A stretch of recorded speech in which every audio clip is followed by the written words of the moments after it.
श्रावणी सोमवार विशेष बटाट्याची भाजी करण्यासाठी लागणारे साहित्य: 1 चमचा तेल, अर्धा चमचा मोहरी, अर्धा चमचा जिरं, हिंग, कढीपत्ता, हिरवी मिरची, आल्याचा ठेचा, पाव चमचा हळद, मीठ, कोथिंबीर। मोहरीच्या फोडणीत जिरे, हिंग, कढीपत्ता, आलं, मिरचीचा ठेचा, हळद, उकडलेल्या बटाट्याच्या फोडी आणि मीठ घालत वाफ काढायची व आवडीप्रमाणे कोथिंबीर घालायची। झाली आपली श्रावणी सोमवार विशेष बटाट्याची भाजी तयार। आता बटाट्याची भाजी करूयात। चमचाभर तेल गरम केलेलं आहे, कांदा नाही घालतो आपण यामध्ये। आता घालूयात मोहरी। मोहरी छान तडतडली पाहिजे।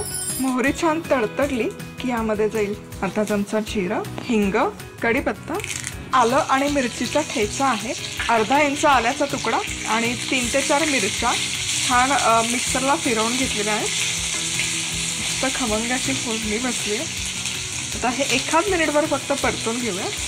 हे छान ठेचा एकत्र शिजला की यामध्ये घालूयात हळद, 1 पाव चमचाभर मिक्स करायचं आणि उकडलेल्या बटाट्याच्या फोडी,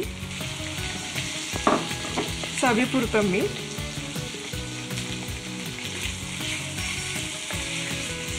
तर झाकण ठेवायचं आणि एक छान वाफ काढून घेऊया। तर गॅस बंद करूया। खमंग अशी बटाट्याची भाजी आपली बनवून तयार आहे। यावर घालूयात बारीक चिरलेली कोथिंबीर।